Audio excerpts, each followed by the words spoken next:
Me chamo Juliano Alves Ribeiro, sou estudante da UFA em Engenharia Agrícola. Eu vou falar um pouco sobre construções e ambientes, uma área de atuação da Engenharia Agrícola. Esse vídeo vai fazer parte aí da aula de Introdução à Engenharia Agrícola da professora Gisele. Faz parte de um trabalho do nosso curso de primeiro período. A gente vai começar com uma introdução sobre construções e ambientes, uma área que congrega o conhecimento de várias gamas da engenharia, como mecânica dos fluidos, mecânica dos solos, transferência de calor, engenharia de estruturas e entre outros. Para que planeje as instalações que sejam no meio rural, planejá-las da melhor forma possível, tipo, sem perder recursos naturais, alojar melhor os animais e facilitar também os fluxos tipo, da indústria de produção animal e vegetal, visando o máximo desempenho dos componentes biológicos através do condicionamento técnico, das instalações e do condicionamento sonoro, para que os animais estejam cada vez mais acomodados no alojamento deles. E também que o condicionamento ambiental, para que os animais tenham mais conforto de outras medidas que podem ser tomadas, tudo isso com respeito ao meio ambiente, a todos os respeitos que sejam feitos à atividade, ao controle de gases e tudo que a gente pode ser aproveitado até mesmo como substrato para a área orgânica da engenharia agrícola. Uma outra forma de usar esse material, né, esse esterco, esse composto, é depois dele ter sido passado por uma compostagem. Nós aqui da Adubos Brasil trabalhamos com essa compostagem, né? Nós retiramos, né, nós adquirimos esse material em grande escala, né? Esse material, né, esse esterco, é direcionado para um dos nossos galpões, onde ali, durante 30 dias, né, ele vai ser colocado em leiras, a princípio, né, leiras de 1 metro de largura, 40 centímetros de altura e 10, 15, 20 metros de comprimento. Durante 30 dias, esse material vai passar por um processo de compostagem. Falar um pouco mais sobre extensão, que é construção e ambiência, ela estuda o sistema construtivo, as instalações, do ponto de vista do conforto técnico e bem-estar animal, através de medidas zootécnicas que são utilizadas como resposta às alterações do meio ambiental e as respostas reprodutivas dos animais através dessas alterações e o comportamento dos mesmos, e o que vai vir de retorno financeiro das atividades, o que vai visar o produtor que está investindo na área. Os animais também sofrem com situações que geram desconforto e medo, e se forem animais de produção, certamente vão produzir menos. As pesquisas da Embrapa confirmam que os animais se estressam tanto quanto o ser humano. Mas se aqui não há engarrafamentos, poluição, atritos com colegas de trabalho e pressão por resultados, há o desconforto. Uma vaca, por exemplo, pode ter sua produção diminuída em 30% ou até mais, dependendo da situação que está gerando o estresse. E isso no rebanho é catastrófico para uma propriedade em termos econômicos. O estresse traz consequências diretas para a saúde do animal. Ele perde o apetite e sua imunidade fica baixa, tornando-o mais vulnerável às doenças.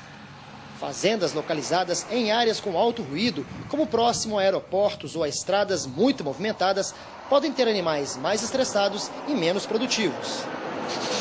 Mas existem outros fatores que afetam o bem-estar animal, levando ao estresse.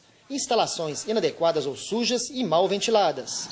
Excesso de irregularidade no piso, que dificulta a locomoção dos animais. São detalhes que incidem diretamente no problema, gerando dor, grande desconforto e, claro, o estresse.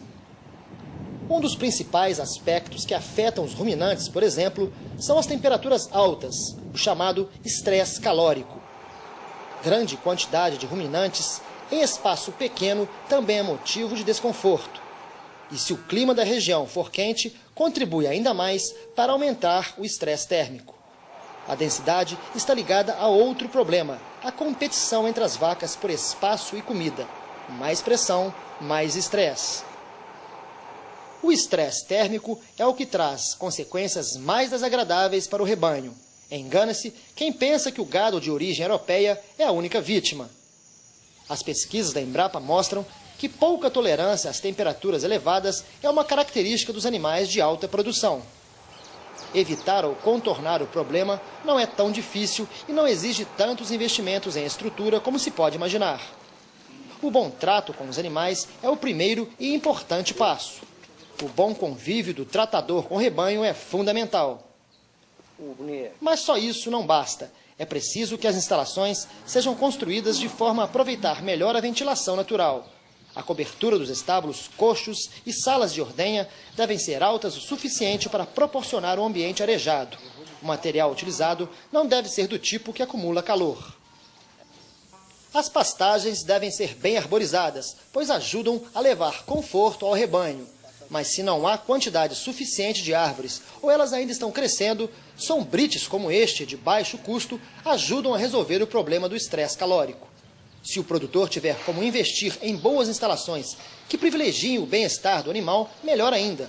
Neste caso, as possibilidades são muitas e o retorno será garantido. Os animais, estando assim numa condição mais confortável, com certeza eles vão responder com maior produção, uma vez que você evita muito estresse.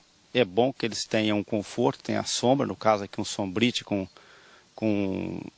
cerca de só 20% de passagem da luz. Isso garante uma condição para que os animais, durante a permanência deles aqui no estábulo, possam se alimentar, ingerir água e sem sofrer os efeitos de temperaturas mais elevadas. Isso pode ser visto na própria estrutura corpórea desses animais, por exemplo?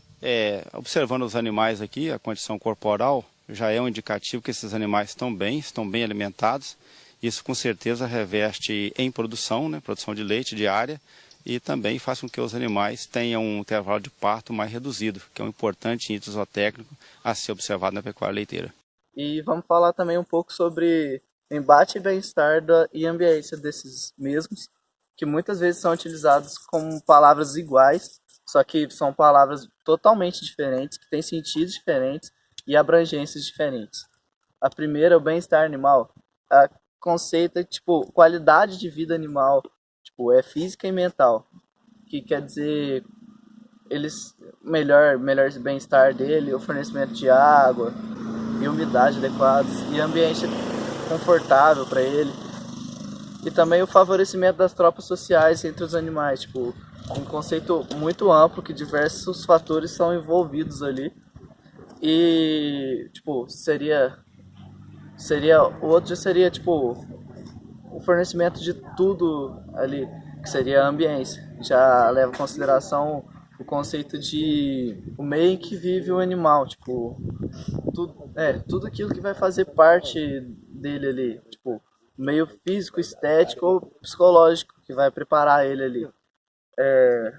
Como posso dizer, um dos pontos mais importantes na área de ambiência seria o conforto técnico que vai ter para ele ali. Tipo, então, por isso que eu digo que não são palavras iguais, são palavras totalmente diferentes. Ou seja, a ambiência seria uma parte necessária para se obter o bem-estar animal. Então, se chegou no consenso na maioria dos pesquisadores da área de ambiência que para se ter o bem-estar animal, não é necessário só a ambiência, mas tipo, o favorecimento das tropas sociais e o controle de água, controle do ambiente que o animal vai viver. E também falaremos um pouco sobre as áreas de atuação da engenharia agrícola, tipo, nas áreas de construções e ambiência, claro. Mas o que eu vou dizer é que o engenheiro agrícola ele é preparado para atuar na área de construções rurais e ambiência, como na parte de materiais, na parte de tipo, funções características dessa parte de materiais, especificações e formas de utilização dos mesmos, que nessa área, tipo, o estudo de novos materiais, também vou incluir a parte de desenvolvimento de novos materiais para esse, e compostos podem ser